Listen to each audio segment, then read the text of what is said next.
This is one word, two syllables. Ridiculous, right?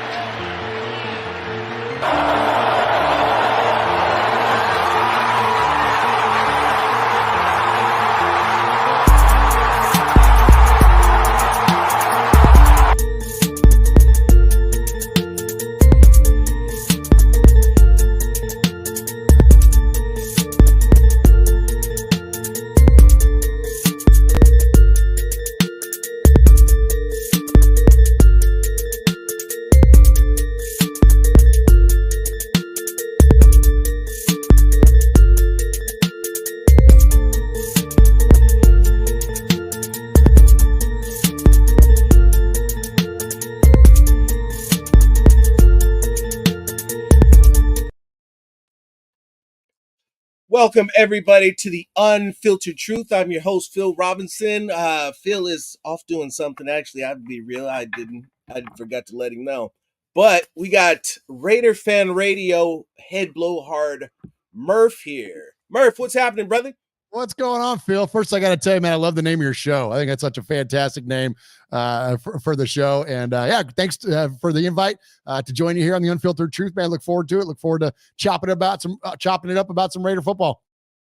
Absolutely. So we'll just get right into it. The Raiders came up short in a game that they had to have in order to keep their slim playoff chances alive, and they weren't able to do so. And now while the season may not technically be over, the season is over, and so we have yet to see where it is that we go from here. So starting at the top, let's talk about the game. Give me your thoughts about this game. It's what a letdown.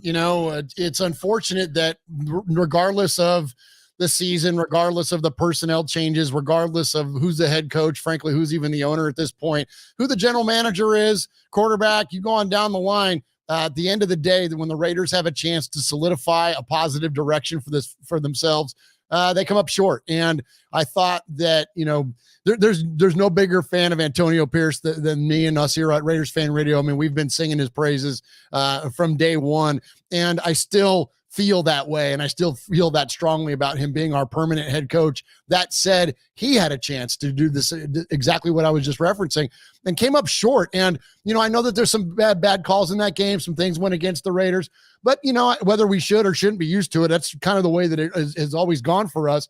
And really, they shouldn't have been in that close of a position to have those one or two calls make a difference in the game anyways. When you look at the way that, the defense came up short right out of the gate. That's the first time we've seen our defense come up flat really in the past 8 games. I mean, and at least to come out with the lack of emotion, the lack of, energy behind him. And you got Max Crosby trying to pep everybody up on the sidelines. Like, that just has a big characteristic of an Antonio Pierce led team. So I think the Raiders put themselves in a position to be let down. And that's just, again, it just goes back to something that we've seen in silver and black one too many times. And now here we are again, just kind of feeling defeated and, thinking about what we're going to do with this uncertainty in the offseason and, where we're going to go from all these different positions from quarterback to head coach. So, and GM and everything else. So it's going to be interesting this offseason. Looking forward to the game this weekend because it's Raider football and it's the last one we're going to get for a while. So I'm excited about that. But in terms of the way the season played out, I think we were all pretty let down after that game. Yeah, it was definitely a tough pill to swallow. Did the defense get humbled by Mustache Mafia? I don't think it was as much as that as it was Shane Steichen. And Shane Steichen's offense was the one that went to the Super Bowl last year with Philadelphia. And so they were able to find a lot of solutions to make some things happen in terms of what the Raiders do. Now, the one thing that the Colts are known for is a large offensive line. And the one thing that Patrick Graham's defense has been kind of his Achilles heel with has been a light box, not having a third linebacker on the field. And so while Hobbs and Hall and all your slot corners and your safeties that come down are helping out, it's not the same as having another 230, 240 pound thumper to come up and fill a hole, take on a block. And a lot of what I noticed early was that the Colts were utilizing formations and heavy packages to double up the line and basically have their way and have Jonathan Taylor do what he does and just take your chunks straight down the field. And they did that. They did that until they could basically take the Raiders out of the shell coverage that we've all grown accustomed to screaming and complaining about. And when they did that, that allowed for them to get some one-on-one coverages and hit them over the top. And I saw it, and I'm sure that I'd like to say that I'm sure that Patrick Graham saw it as well, because it was after that initial touchdown is quite a while before the Colts got some more points on the board. But it was in the meantime, the offense has just been abysmal, and there's really no other way to slice it. Yeah, it's pretty ugly out there. And I mean, our inability to move the football until very late is a little disheartening. You know, you'd like to think that three things are consistent still in the NFL, regardless of the era. And that's if you play great defense, you run the ball well, and you don't turn it over, you can win, you know, you can win some football games. Along with that would be, you know, third down conversion percentage, you know, converting in the red zone, you know, things like that. There are some other very critical things in universal. It's basically what the Raiders did, and still weren't able to come out with a victory. And it really just, it came down to the lack of passing game. I mean, when we look at, you know, I don't know the exact numbers off the top of my head here, but I do know that Devontae is once again, you know, obviously led the league not led the league, but led in targets for the Raiders, and really had about the same amount of targets that he had last year, but just 500 yards less. Like, that's fascinating stat, that, you know, he's still able to get open, but he's just getting open in a different way. And we're just not, we've been able to work the ball downfield. And so, you know, those are the limitations of Aiden O'Connell. I don't necessarily indict him entirely for the offensive output. We have seen him improve, certainly, and he's a fourth round draft pick, so the expectations on him are pretty low to begin with, being that he's going to be a rookie starter. So I think he's doing the best with the tools that God gave him, but those tools are limited, and he just runs out of talent, and we just don't have the you know, because we've got offensive personnel. Like, I think about this football team, you know, if we had, you know, even a serviceable quarterback, even like a Kirk Cousins type guy, right? Somebody like, we'd be winning a hell of a lot of football games. So I think that definitely is disappointing, that lack of offensive output. But I don't love some of Bo Hardegree's calls. I don't love this like over creativity on short yardage. Like, sometimes you just want to pound it up in there, but then when they do all this creative stuff and it doesn't work, then you know they're just going to pound it up in there, and then Zamir White gets blown up behind the line of scrimmage. So, you know, I don't love some of those play calls, but even for Bo, I don't hold him, you know, entirely. I mean, they're all responsible for it, but I don't, like, shouldn't be an indictment on where they're at in their careers, if that makes sense. So I think it's just an unfortunate situation that everybody was in. They're just making the best of it with what they have, and they just don't have a ton. It's not that they don't have the ton. They don't have a key piece, and the Raiders are the perfect example of, you can't do anything until you have a stable solution at quarterback. Yeah, good point. Regardless of what side of the coin that you fall on, and any other debates on previous players in this league, the way that it is right now, if you don't have a quarterback, you don't have a chance. Amen. And you saw you're not going to see a 2000 Ravens defense again. You're not going to see Trent Dilfer win another Super Bowl either. It's just not going to happen. And like you said, Aiden O'Connell, bless his heart, great mentality, astute, student of the game, all the good stuff you want to say about that. When he came, since I haven't had a chance to talk to you, I'll drop this real quick. When I was scouting him to let people know what type of quarterback they were getting, the first thing that came to my mind is the man's absolute and complete total lack of foot speed. This man, in the course of his time as a starter, has demonstrated such alarming qualities and foot speed that I really had to stop and think, have I ever seen this before? This man gets not roughing, intentional ground penalties because he can't clear the tackle box. So he does not have the foot speed to climb the pocket. I had to watch this a couple games to really wrap my mind around that concept, that he is incapable of climbing the pocket. Yeah, it's unfortunate, and because he's got, like you said, he's got a good head on his shoulders. He's an excellent film study. He knows how to dissect, or at least not dissect the defense, but he can at least read, pre-snap. Looks like he's doing pretty well for a guy that's taking his first run through the league here. So some of those things are well. He makes his throws are on time. We don't see a lot of forced balls. We don't see a lot of big errors coming at him. Again, he takes care of the football. The turnovers have been at a minimum compared to what we've seen in the past, not only from Raider quarterbacks, but just look around the league. The guy doesn't throw the ball. So all those things are wonderful, but you're absolutely right. And my buddy Mo Moten over at Silver and Black today has started this thing about this functional mobility now, because a lot of times when he says the Raiders need a mobile quarterback, people immediately go to, well, that he's referring to somebody that's a runner. He's not talking about a runner. He's not talking about us needing somebody like Lamar Jackson, but what we need is somebody like what you're talking about. At a minimum, somebody with some escapability to him, with some elusiveness to him. And there are different ways to be elusive. You know what I mean? Even Derek at once upon a time was super elusive and excellent throwing on the run.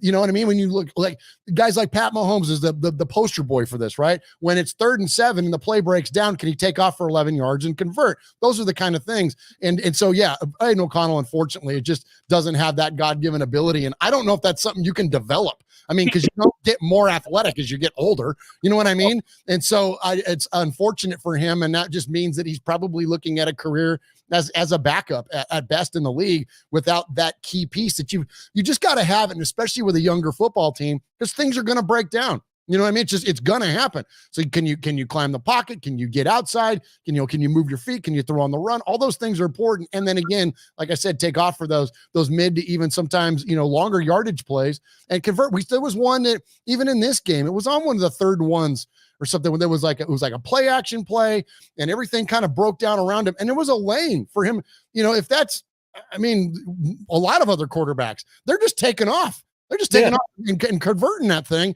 And you're right. He just doesn't have that ability. He just kind of is supplanted there in the pocket. And, so in those days of, here's another part of the conversation. I've also heard from a lot of people be like, well, Matt Stafford's a pocket passer and Jared Goff is a pocket passer. And they refer to all these past quarterbacks that are pocket passers.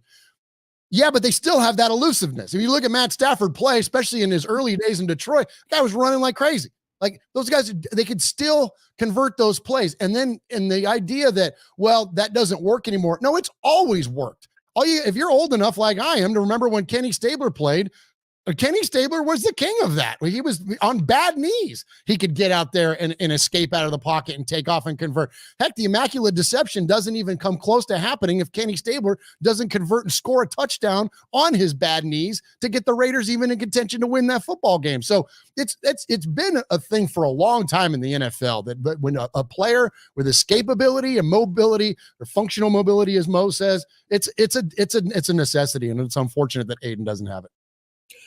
Absolutely. And then it gets with that lack of ability, and then you get into the lack of scheme, or not necessarily lack of scheme, but a scheme that hasn't exactly worked the greatest, and an inability to change anything due to the timing of switch at offensive coordinator.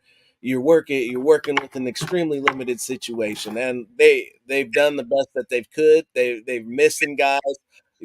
There's a whole laundry list. You say Colt Miller getting back in there and getting playing time because Munford got hurt. But this offense has been doomed since Josh McDaniels got here. Yeah, it's really, and that's what it all goes back to. And I know that even Antonio Pierce will accept responsibility for the current state of the Raiders. But I think that in all fairness, when you look at the entire scope, when we look at the big picture here, we caught a good old screwing from Josh McDaniels, man. It was when you look at, other than some of the draft picks, I feel that things that happened from the McDaniels Ziegler regime, but it's a very, very short list. And I think that we as fans had high expectations because of the way that Antonio Pierce was able to turn this thing around. But when you consider, if we rewind the clock, 9 weeks, 10 weeks ago, considering, however long ago, maybe like that Bears game was, talk about being down bad. And we weren't just down bad as fans. The entire organization was just down bad. Man, Mark Davis had people screaming at him in the stands, you know what I mean? And all that stuff. Like it was an ugly shit show for these Las Vegas Raiders. And so to go from that to where we're at now is pretty miraculous that we've actually even got this far. That Antonio Pierce has a chance to finish with a winning record. I mean, it's an amazing turnaround. Because I'm with you. Josh McDaniels left us with, he was poisonous. You talk about a talk. He's like there's no more. You can't get more poster child for toxic and arrogant than Josh McDaniels. I mean, he's probably going to go down as the worst coach in Raider history. I mean, I can't think of one off the top of my head. I know there have been others that were worse in terms of wins and losses, but in terms of toxicity and where, they say you want to leave somewhere better than the way that you found it, or than when you arrived. Man, we were doing okay before he got there, on the heels of a playoff appearance and Rich Bisaccia and all that.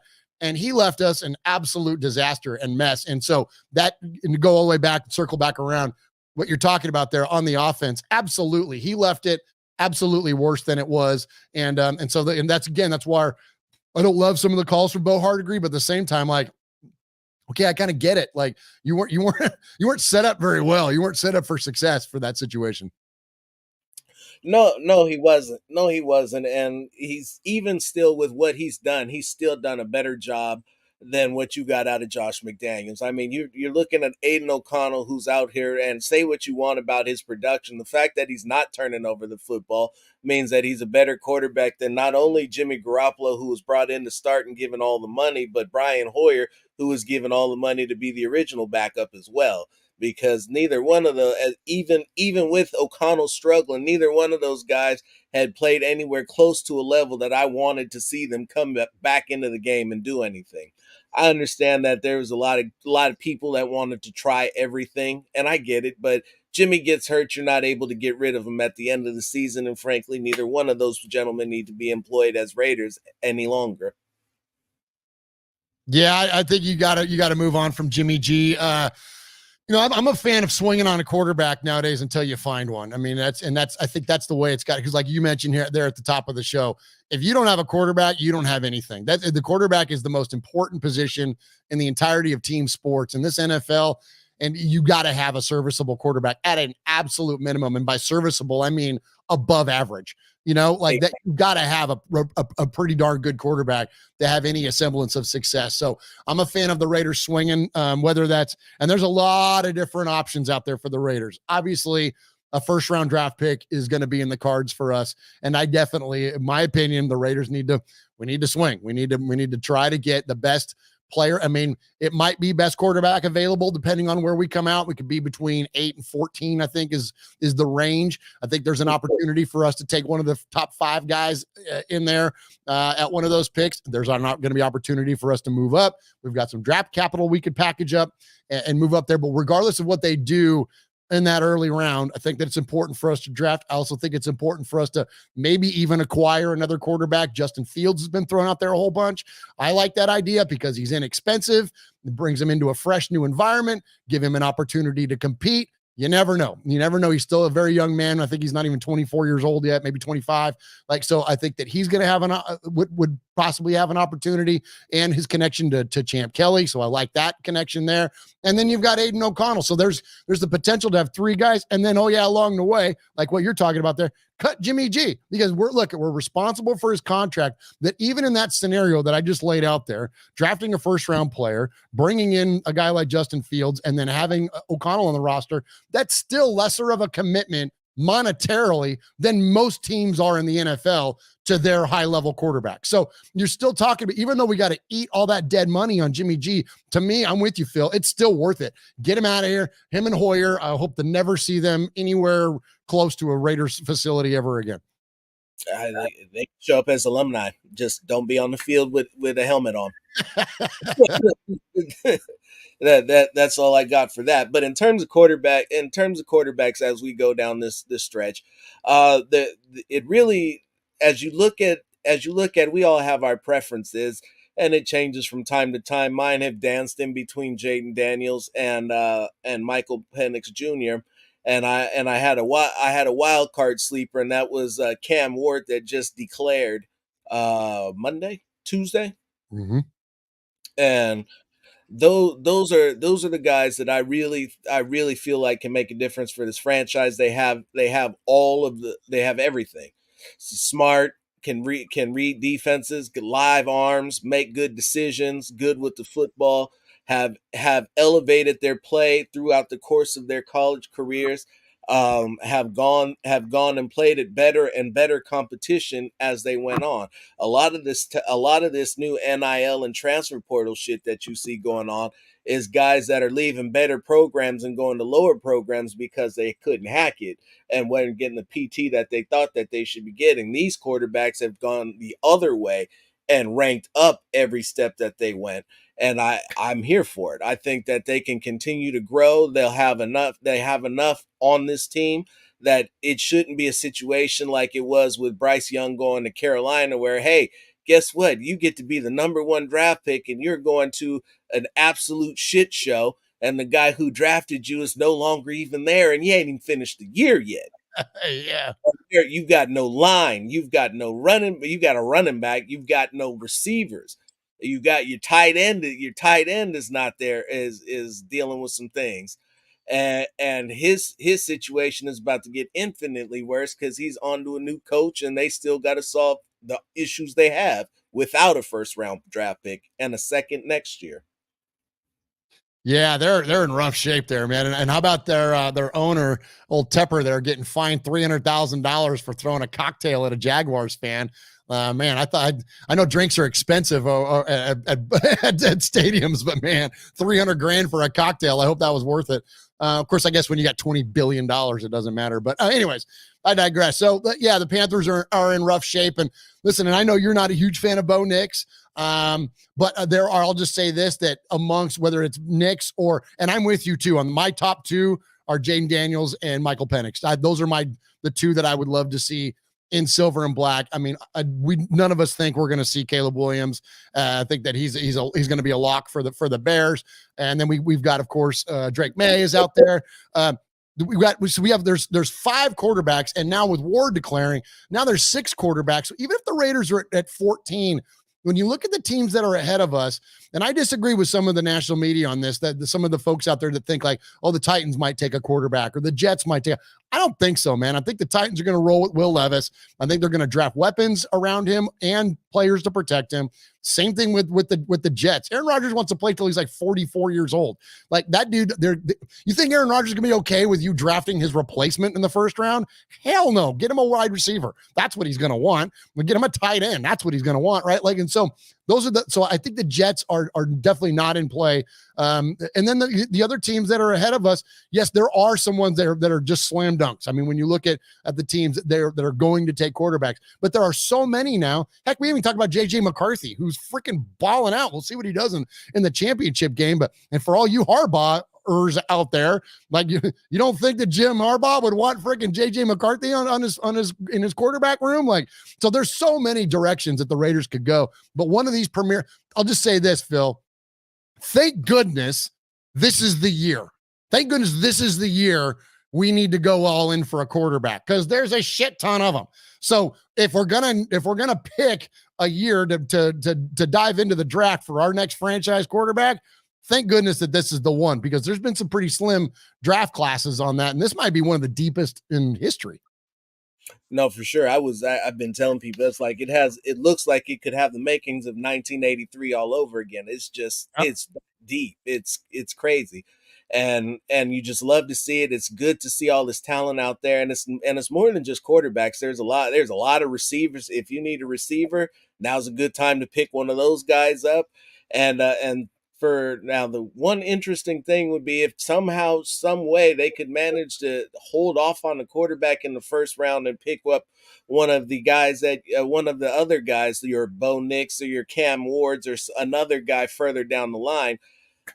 In the game, was it the Sugar Bowl? Yeah, the Sugar Bowl. Devondre Sweat is an absolute fucking monster. It is that for a team that's had problems in the center of the defensive line, that guy solves all your issues.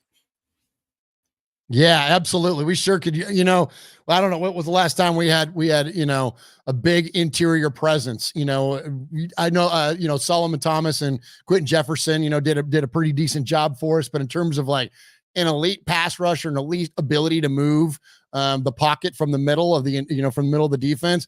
It's like Tommy Kelly and Richard Seymour is like the last two that I can remember where we had. And so, it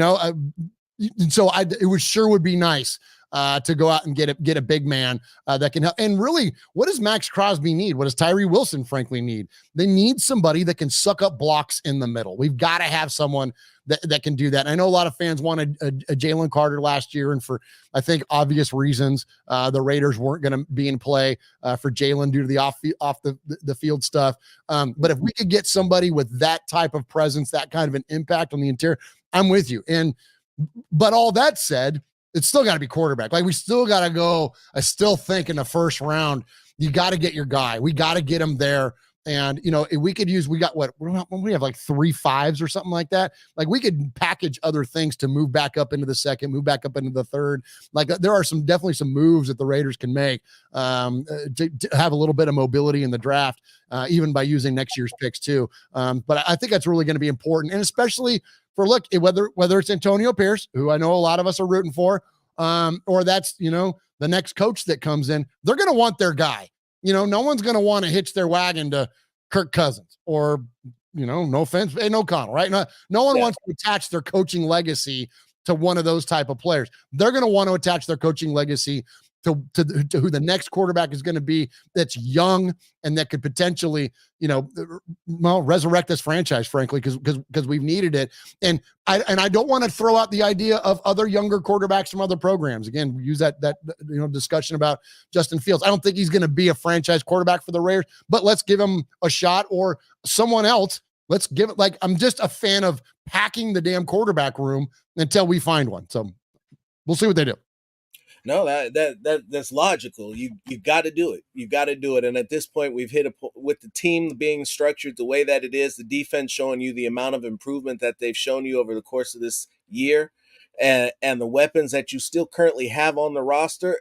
If you get a quarterback and you get your offensive coordinator and get your scheme squared away and get an offense that's actually capable of scoring more than 19 points a game, this should have been a playoff team. Like you said earlier, an average quarterback takes this team to the playoffs. 100%. I think that there's, look at what was the big talk of the offseason was like, oh my gosh, our offense is going to be bananas. When you look at all the weapons that we had, that we were just going to go nuts. It's like, wow, we have like 2 elite slot receivers. We have the best wide receiver in football, playing on the outside. We have this young up and coming tight end that we moved up in the draft to get. That's such a big playmaker. Like, when we looked at the tools that the Raiders have on offense, it's shocking the lack of performance that this team has had. And a lot of it comes down to quarterback. Of course, a lot of it comes down to, again, the toxicity of Josh McDaniels, but just straight up talent on the field. Like, on paper, when we look at the Raiders, we're freaking awesome on offense. So I'm with you. You get that one key component and then somebody that can run it. I think the potential there and the opportunity for the Raiders is huge. And so, the defense has clearly been shored up. I didn't love Patrick Graham's comments today because it sounded like, I loved his comment, like in terms of what he had to say, but I didn't love the tone of it in terms of, he was kind of almost like leading to the idea like, well, this might be it for me. Like, and he's like, I really had a blast here. I'm paraphrasing. I had so much fun coaching this season, been the most fun I've ever had coaching. And I'm like, damn, dude, no, come back. Then this is a guy that we didn't want. For a hot minute, we were like, man, Patrick Graham's got to go. But this is just another example of that. The failure of Josh McDaniels is that he handcuffed absolutely everybody in the building, including that man, and wasn't allowed to do the job that he was capable of doing, which clearly is doing pretty damn good the way that this defense is. Even though we didn't have the best day against the Colts, they still kept that game close enough for us to win, for crying out loud. So anyways, I think that it's going to be, there's a lot there, Phil. There's a lot of opportunity for the Raiders. I want to call out a couple of the comments there in the chat. There's some good ones in there. One of them, Alavi says, how do you guys feel about the return of the Mac? I think that would be cool. I'm a huge Khalil Mack fan. He was my favorite player on the Raiders at the time which he was let go. I think that John Gruden handled that thing terribly. While I don't disagree with the logic behind it, the business side of it at the time, I got it because we got a lot of capital. We didn't have to pay him, like all those things. But then they knew shit with it. Then they just completely floundered the entire potential for that thing, and so they screwed it up. So, anyways, all that said, I would love to see Khalil Mack come back and be a Raider. And you don't in the NFL, you can retire as a player, but you don't go into the Hall of Fame with any particular team. But I would love to see him come in and play a couple of years, and when he finally does decide to hang him up as a Raider, and listen, as a rotational player coming in and rotating in and out with Tyree Wilson, and what better guy to mentor Tyree Wilson, and even Max Crosby, as mature and as of a leader as Max Crosby has become. Khalil Mack could still teach that guy some things. So I think it's cool. No, for sure. And oddly enough, it's kind of weird that all of a sudden the Raiders defensive end room has gotten very crowded, because as you talked about Tyree Wilson and left off Malcolm Kuntz, who's been an shame on me. Thank you. Yes. And shame on me for that. Yeah. And so with that, it's like, I would never turn away that type of production and that level of skill. That would be silly. It would be a question of fit. How much does he want it? How much is it going to cost? And is he going to be cool with being a rotational player? Because you should not be paying him a whole shit ton of money when you have young talent on the field that can play every down between the two guys you already have, and who have clearly shown that they are getting better and better and producing all on their own. The Raiders are defensively. The Raiders are going into this offseason with probably one of the best problems that they haven't had in a while, which is paying their own. They have some guys that they need to take care of to ensure that they don't go anywhere, because on defense they've had a tremendous year, and guys who are up for contract should be retained. Yeah, absolutely. And that's a great call out there. That's what a nice problem for us to have. And the idea that, and we don't have and we'll have some money. That's the other thing too, is that the Raiders are going to have a lot of flexibility financially, being that we don't have a ton of money tied up in quarterback. I know we got the Jimmy G contract out there, but again, like, to go back to earlier comments, considering in proportion to what it is around the rest of the league for, high producing quarterbacks, it's very, very minimal. So, and what the commitment the Raiders are going to have in 2024 is going to be minimal to a quarterback.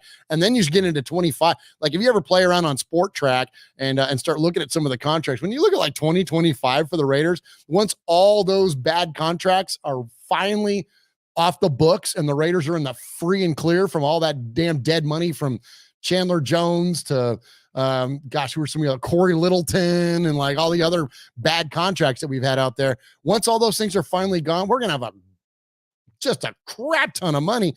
And God forbid we have one of those first round quarterbacks and he's good, that now we're playing on the rookie wage scale. Now you want to talk about playing with house money, Vegas terms. Like, now the Raiders are going to have a lot of money to spend. So I'm with you on that. I think it's a good problem to have. The Raiders have the opportunity to retain these guys. And once again, I'll apologize, and great call out there on Malcolm Kuntz, because that young man, I read his stats the other day. It was before the Colts game. When you look at the amount of production that he has had since Antonio Pierce has taken over and kind of let him go, like, that's been awesome. It really has been awesome. And so, while the Khalil Mack thing would be a fun story, I don't know how much of a necessity it would be, unless, like you said, he'd be willing to take a fair deal, because as of right now, we don't, our needs on the defensive line are not coming from the edges. Our needs are coming from the interior. And you've gotten a lot out of him. You've gotten a lot out of Adam Butler and and how much more does John Jenkins have to give you? Because the year that he's had can't be understated. The big fella has gone from being, who is this guy, to the main guy holding it down. And I've been very pleased with his game. I've been very pleased with him and Butler together. I've been pleased with what you've gotten from Bilal Nichols, and I like how they've been coached up and what they're doing and how they're being deployed. But I realize that in Graham's scheme, the way that he's running things, that it requires large defensive tackles, and he's got a bunch of smaller guys that are faster, which there's no problem with that. But if you want to be in that 4-2-5 all the time, you have to have colossal defensive tackles. Yeah, and you mentioned we're already lighting the box anyways with the way that they deploy personnel. So by not having the that massive presence in the middle, that's definitely costly for the Raiders, for sure. Let's see. Somebody else in there said, the Raider Rich in there. So the Raiders have the worst QB room in the NFL. Rich, I don't disagree. I'll bet you Phil doesn't disagree either. And then Garrett Whitley in there says the current order. So here's how the Raiders fix it. We got the Bears ahead of us. They're taking a quarterback. The Commanders are ahead of us. They're taking a quarterback. New England's ahead of us. They're taking a quarterback. The Arizona Cardinals are not, because they have all the contract with Kyler Murray. To me, there's no chance that they move on from Kyler Murray. The Giants are going to take a quarterback. The Chargers are not. The Titans are not. The Jets are not. Atlanta might, and then the Bears aren't there. So there's a shot there. Just if we sit right where we're at today, there's a shot for us to get one of those top 6 guys. So I don't think this is going to be that big of a deal. The folks that are out there that are saying like, oh, we got to go all the way up and go get Caleb Williams, or we got to move up into the first couple spots. But I don't think so. What do you think, Phil? I think there's enough, I'll spit it out, enough depth in this draft at quarterback that the Raiders can change. That room will not look the same other than Aiden O'Connell, and he's probably going to be quarterback number 3, if you ask me. I'd say 2. I'd leave him as a backup and a spot starter. I definitely thought he was at least capable of doing that, but I did see it a little different, however. The Bears, I see the Bears drafting Marvin Harrison Jr. If you're going to hang on to Justin Fields, it's because you're going to get him a weapon to throw to or somebody to put in front of him to block, which is their largest issue, not the quarterback himself. And the offensive scheme definitely needs some work too, but that's another conversation. This ain't that show. The Commanders are an intriguing team, because as much as everybody will say they want to get a quarterback, the fact of the matter is that Sam Howell has been sacked over 60 times, which is by far the most in the NFL. I don't know too many quarterbacks that are going to be able to do anything when they're constantly on their back or being harassed. The Patriots, obviously, they're getting a quarterback. The Cardinals are not going to get one. I do see if there was a trade partner, that would probably be the one. It used to be the Bears' actual pick until they started winning games and then started sliding back down. But the Cardinals will be the one that I would target. The Giants just paid Daniel Jones all that money, and their issue, once again, they just like the Bears, they need line and they need targets. They don't need another quarterback. The guy they got is getting absolutely destroyed. The Chargers don't need a quarterback, obviously. Tennessee doesn't need a quarterback. I, too, believe, like you do, that they're going to stick with Mayo Man. And then we have the Jets. The Jets are an interesting thing. They absolutely need a quarterback, because if your star guy blows out his Achilles 4 plays into the season again, you can't go back to Zach Wilson, Mike White, or whoever the hell it is you're pulling off the scrap heap. You've got to have a better plan for sure. Atlanta needs a quarterback as well, but those are your teams. Yeah, so there's a lot of mobility in there and a lot of potential for the Raiders. And you had some very great comments in there about the Commanders. You opened my eyes up to that, because immediately my thought about them is, well, they need a QB.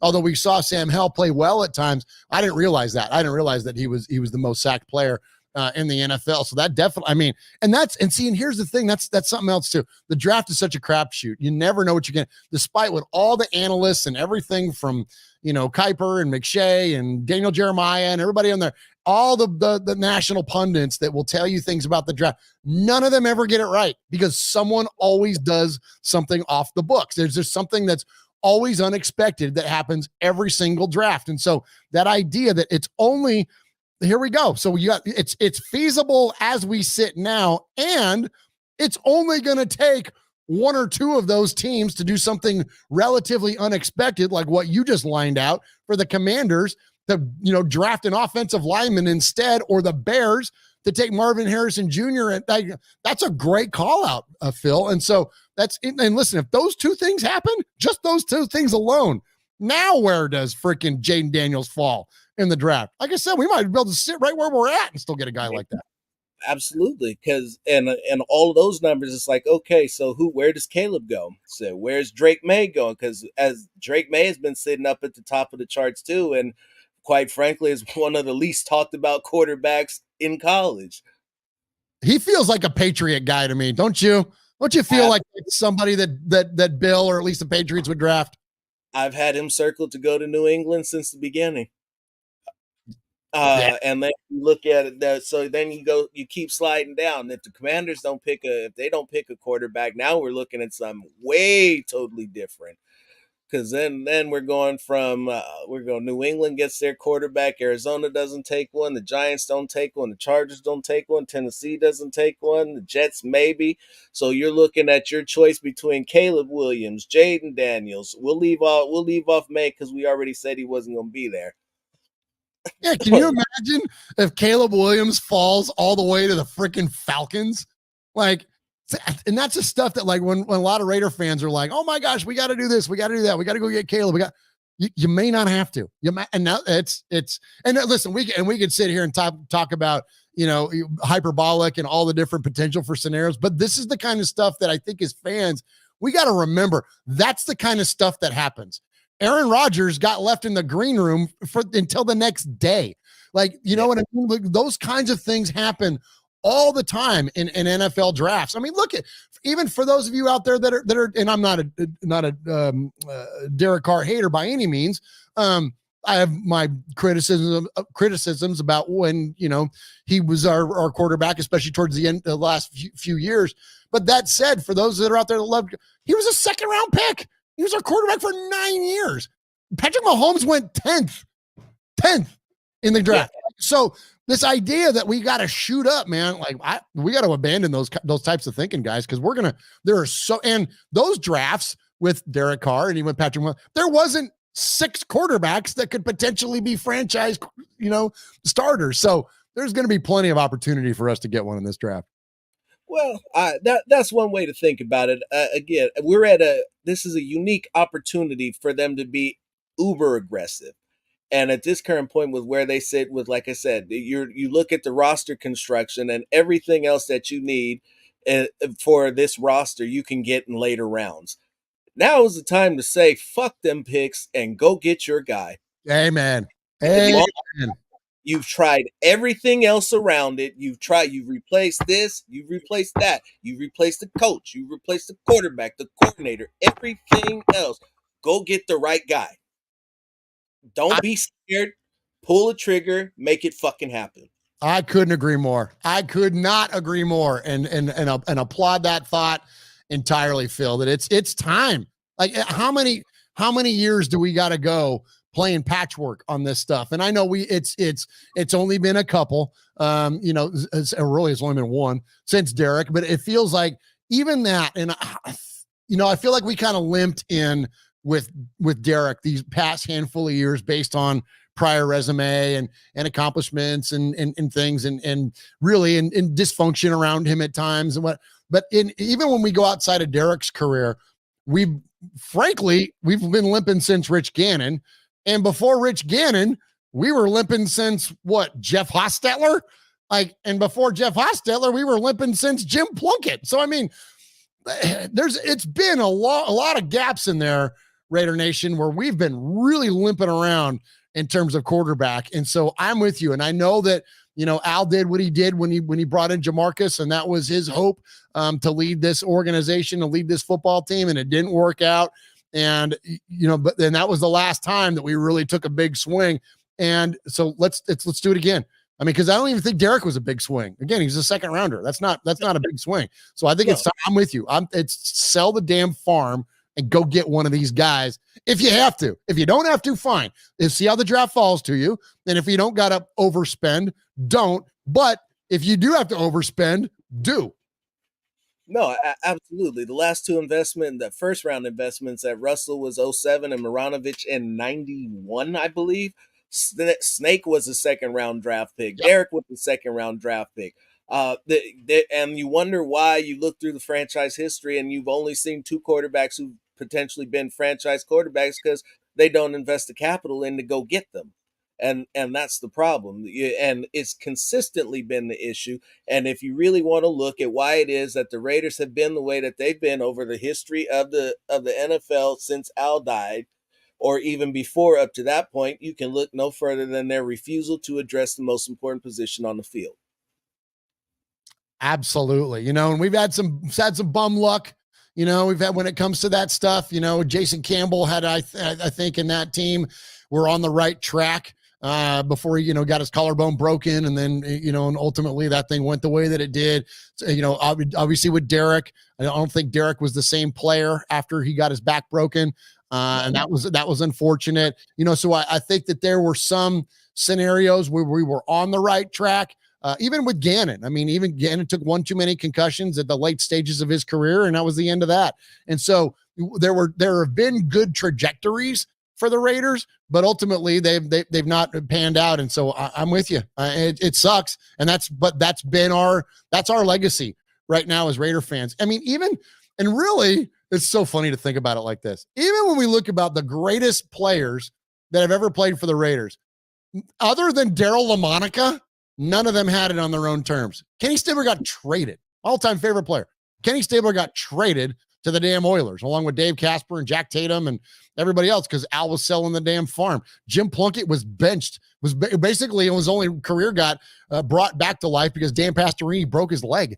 When you start looking at, and so it's very unceremonious in the history of the Raiders. While Raiders quarterbacks have had great moments, when you look at the way that their careers have played out, it hasn't been like this great run of success. Or, we've not had a Dan Marino. We've not had a Joe Montana. We've not had a Patrick Mahomes. We've not had a Aaron Rodgers or even a Brett Favre, or, you know what I mean? Heck, I hate to even invoke his name because he's my most hated player of all time. We've never had an Elway, right? We've never had one of those kind of guys ever in the whole history of this team. So I'm with you. Now in the NFL, and kind of always, you got to have one of those guys. So let's freaking swing for the fences until we find one. And this is the draft for it. There's no reason to keep that not happening. So we crossed the 45-minute mark. I'm checking we can hit this last one. So Adil, excuse me. Do you think there's any chance that AOC can still end up being that dude? So look, I don't think I've seen you in the comment section too many times, so I'll tell you what I said initially. And I've gotten pretty good at this scouting thing, actually, when I can start seeing what these guys are going to be by the beginning of the season, usually by the end of training camp and the preseason. Aiden O'Connell is capable of being a functional NFL quarterback if you provide him with ample time to go through his progressions, make his reads, and determine where to go with the football. Also, your receivers will need to get open in timely fashion. If he cannot do anything with the football outside of throw it. That's just the way it is. He can't run with it. He can't scramble. He can't roll out. He can't climb the pocket. He struggles to get outside the tackle box to throw the ball away.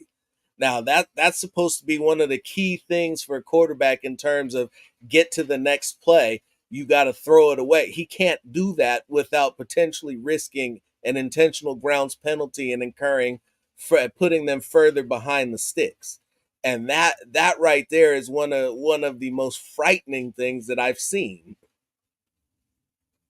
Yeah, I'm with you, and I appreciate the question in there, Adil. And yeah, I'm with you. I don't think Aiden O'Connell can be the guy, and I don't know if he's got the potential to be a guy for any team, but I do think that he has potential as being a career backup in the league because, and I'll tell you, my favorite quality of Aiden O'Connell, and I don't think it gets talked about enough, he takes care of the football, and that is such a huge asset for any quarterback, let alone a young quarterback, is to take care of the ball and not turn it over.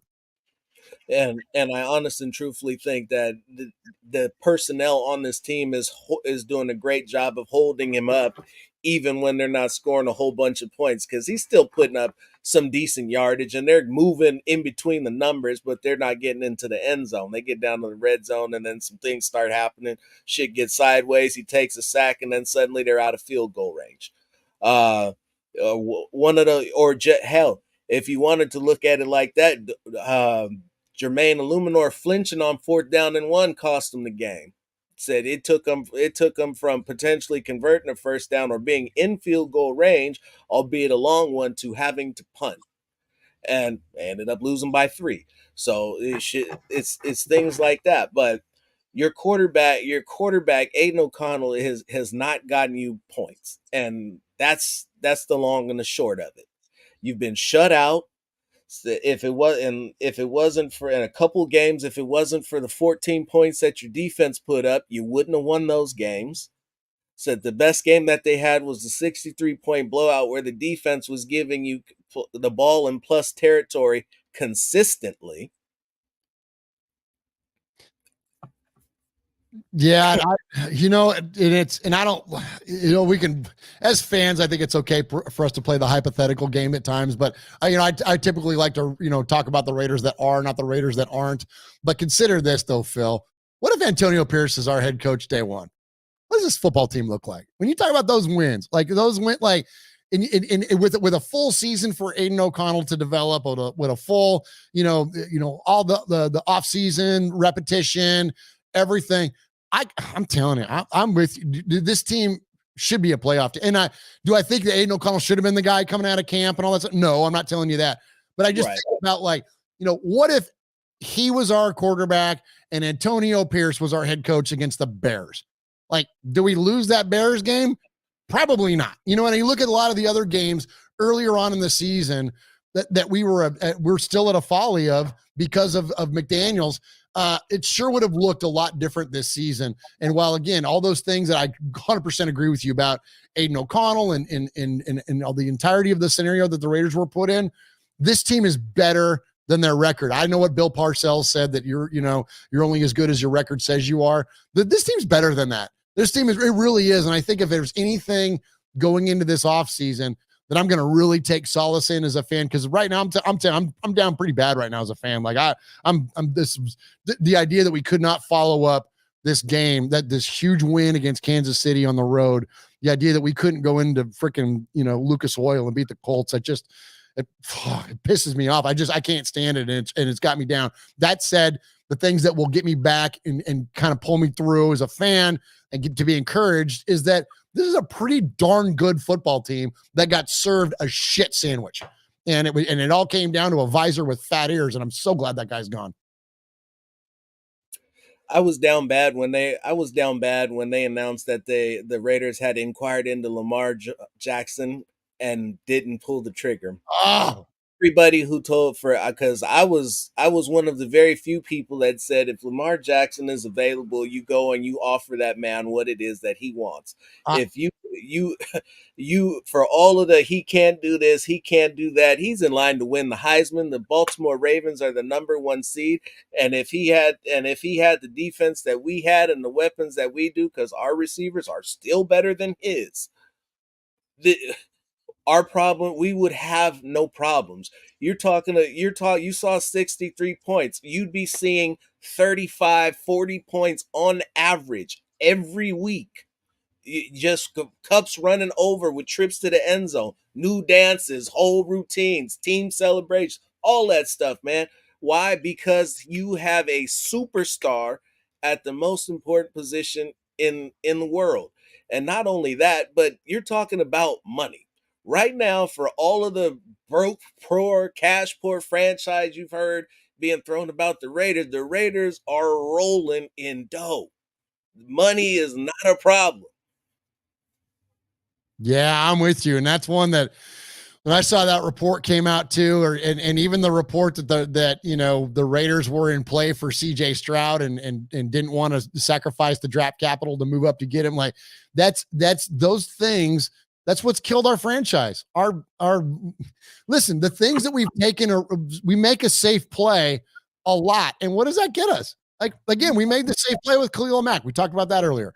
They did the right thing on paper, from a business decision. It said, okay, we don't have to pay him all this money, and we're going to get all this draft capital. Like, on paper, that sounds great. But then what did you do with it? You didn't do shit. You didn't do a damn thing with it. So what did we get? Shit. Like, we didn't get anything. So that because I'm with you. So you start looking at what, and I don't know. Listen, man, I think it would have been very difficult for the Raiders to acquire a guy like Lamar Jackson to get him away from the Ravens, because they know what they have. But that said, should there have been an all-out type, make them an offer they can't refuse type scenario? Yeah. Like, trade a draft. I don't know. Do something crazy, because I'm with you. Like, somebody that dynamic and somebody with that amount of talent, think about what this team looks like. It's bananas. The potential that could have been there for the Raiders if they had that. And I know that those are like completely unique and one-off type scenarios. And so again, Raider Nation, I don't want to like it didn't happen. It ain't ever going to happen. And so we could sit here and play make-believe all night. But those are the kind of things that I think, though, in the future, when the Raiders have an opportunity to take a big swing, and I think this is ultimately what Phil and I are trying to say, when you have an opportunity to take a big swing, just do it. Just take the damn big swing. We see other teams do it all the time, and guess what? They end up in Super Bowls. And you don't have to worry about it and try to figure out where your opportunity is. It's right in front of you. This is it. This is the closest that the Raiders are going to get to saying we're a quarterback away. This is it. Yeah, this is it. I'm with you. This is the year to do it, and hopefully the Raiders pull the trigger, man. If they don't, if we take a freaking tackle in the first round, man, not even a defensive one. If we take an offensive tackle in the first round, I'm going to be like, oh my gosh. Or take some cornerback from Ohio State that, we don't never heard of. Now, so that's also where it gets interesting. So we strayed away from the coaching debate. Now we'll say along with the coaching debate comes the front office debate, because now because Antonio Pierce and Champ Kelly may not be a package deal. And in the event that they aren't a package deal, do you keep Champ Kelly? And where does he go from there? Is he going to be the one that's picking the coach, or is it still going to be Mark who's hiring the coach? Because Mark said when talking to Tayshaun Reed that he would like to hire the general manager first and let the general manager make general manager decisions, so that he didn't have a repeat situation of what he had with Ziegler and McDummy, who Ziegler came in talking all big and bad and suddenly is over there crying to Hondo with his tail between his legs because he's looking for a job. And Kelly knows defense. From this point, from the moves that they've made with this particular group since Josh McDaniels and Ziegler have been gone, every move that they've made on defense has made the defense better. Jack Jones has been an absolute godsend off the trash heap. They'll have him under contract for, I believe, 2 more years and pay him virtually nothing. And this man has come out and been an absolute factor every week in and week out. Yeah, it's been pretty impressive. I love Jack Jones. He's climbing the charts real quick as one of my new favorite Raiders. And I think that he embodies the spirit of the Raiders incredibly well. And talk about the Antonio Pierce, Champ Kelly conversation. I think that Champ Kelly's the guy. I mean, Mark Davis already identified him as being the lead candidate for that GM position before he got sold a bill of goods by Ziegler, as you're talking about. So I think that that's going to be, I won't call it a slam dunk, but I think that that's almost a certainty. And I don't see a world, even if it's a collective effort and it's a unified type decision, or at least in conversation, outside of the room, I don't see a world where Champ Kelly doesn't hire Antonio Pierce. These guys are buddies, man. Like they're kind of tight. I had the good fortune of attending the Bolitnikoff Foundation dinner back in early November. The second speech that Antonio Pierce ever gave as the head coach of the Raiders, as the Raiders head coach, was at the Bolitnikoff Foundation. He gave his introductory press conference, and then he gave a speech at the Bolitnikoff dinner. And him and Champ Kelly came together. And they're like, I mean, you saw in their introductory press conference, they were announced together. And so again, and they were at that event together, and to see the camaraderie and the brotherhood between those two guys, the way that that's been established, if that truly is the case, if Mark says, okay, Champ, you're the guy, and you hire your head coach, I don't see a world where it's not Antonio Pierce. I don't care if it's Jim Harbaugh or Vince Lombardi resurrected, man. I don't see a world where Champ Kelly doesn't hire Antonio Pierce to be the head coach. And I don't see anything wrong with it. Who could be mad at that? I know that we would like to have seen some better results out of Indianapolis, but all that said, even though Antonio Pierce would take the blame for a lot of those things, I think a lot of those things were out of his control. He's dealing with a shit hand. He's trying to make lemonade out of lemons. But I think that Antonio Pierce is going to be the guy for next year. And especially, and let's just say this too, and I got to run here in a sec, but let's just say this going into this week, the tank squad out there, stop it with that shit about, we need to lose so we can get a better draft position. All that. That's bullshit. These guys are out there to win. These players are out there to put down tape. I know you're a tape guy. I'm not as much of a tape guy, but guys like you that study film, well, here you go. Here's their resume. Here's the player's legacy is on film. So when they're being studied and when they're being looked at in terms of future employment with an NFL team, the last thing they want to do is have a tank type game or effort that's on film.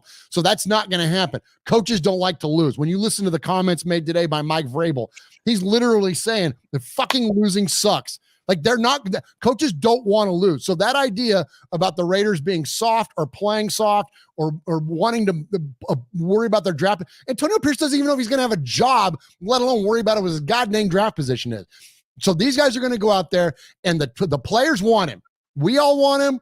The players want him. So go out there and ball out for your coach. Let's go kick the shit out of the Broncos. Let's hang up a 60 burger or a 50 burger or something like that on them at home at Allegiant Stadium and solidify that this man has the opportunity to be the next head coach of this football team permanently. And I think that it's on the table for us. As much as I'm appreciative of Jarrett Stidham and his effort for the Raiders last year, well, now you're in orange and blue, which is the most disgusting look to me in any football team. I hate the Broncos more than anyone, even more than the Chiefs. And we better go out there and just beat the ever-loving shit out of these guys and solidify Antonio Pierce's spot with this organization and make it undeniable. And that's the thing that I've said too. When you got things stacked up against you, Raider Nation, for whatever, and this goes beyond just the football field, this is a lifetime thing or just a life thing. When everything can be stacked up against you externally, internally, or otherwise, what do you got to do to come out on top at the end? Make yourself undeniable.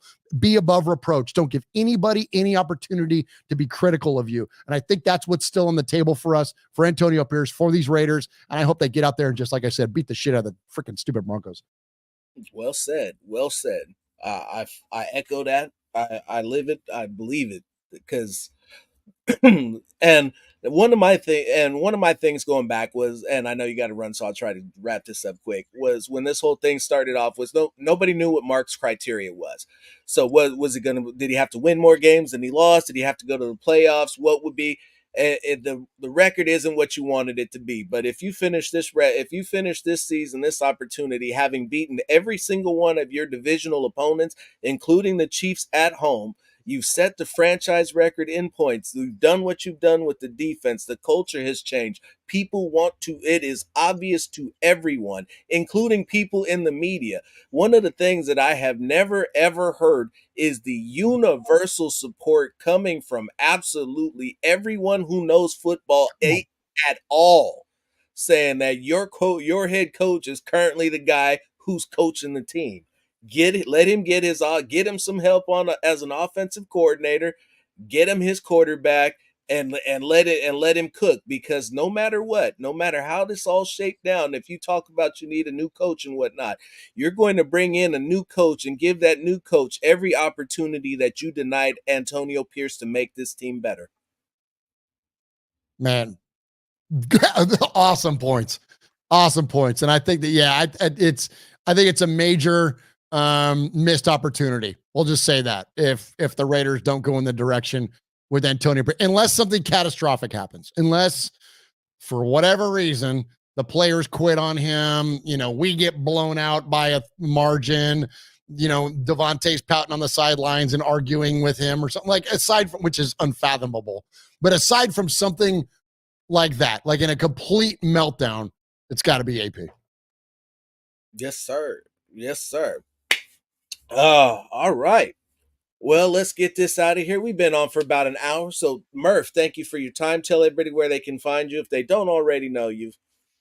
Oh, well, thank you, Phil. And first and foremost, man, thank you for the invite to be on your show, man. It's been a lot of fun. I knew it would be, and enjoyed chopping it up with you about Raider football. And so you can find our show at youtube.com/Raiders Fan Radio. You can find us also on the Twitter and everywhere else, TikTok and all kinds of stuff. We do a bunch of goofy shit on TikTok just by searching for Raiders Fan Radio. And you can find us on Twitter, all that good stuff. And so the thing we always like to share, though, about our show is that we realized a few years ago we can make some money with it. And so 100% of the money we raise, whether that's through super chats or that's with merchandise sales, if you buy a Raiders Fan Radio shirt on our TeePublic site, or if, advertising opportunities we get from like the good folks at Manscaped, whatever we do to raise money, we give it all away through our nonprofit. Our nonprofit is called the One Nation Foundation, and we give to Raiders related charities like the Max Crosby Foundation. We give to the good folks at Raider Dad, who are taking underprivileged kids to Raider games with their parental figures and connecting them to the Raiders in that. And it's an amazing organization our buddy Josh Kamanite runs. And then the biggest charity that we give to each and every year is the Bolitnikoff Foundation, who are taking young women who are at risk of domestic violence and substance abuse, and not only offering them safe spaces, but rehabilitative services. And so we cannot be more thankful to be partnered with those great organizations. And so if you support Raiders Fan Radio, it ain't about supporting like us and raising our numbers and lifting our show up. It's just that we can't generate those advertising opportunities without some eyeballs and some ears and some thumbs up. So again, we say if you can contribute monetarily, please, and we love that. But if you can't, just hit a subscribe button, hit a download, all that good stuff, man. It all helps us promote the charity and the nonprofit, and we can't thank Raider Nation enough. And thank you for the platform tonight, Phil. And again, man, love to have be on the show, man, and would love to have you on during the off season. We do an RFR conversation series where we do interviews with folks, and I would love to get you on to RFR conversation and not only talk about Raiders football, but want to talk about you. Tell us about how you got your start in doing media, being a writer, doing podcasts, all that good stuff, man. We'd love to have you on this summer. It sounds like fun. I'd love to do that. All right. Thank you. Hang out for a second.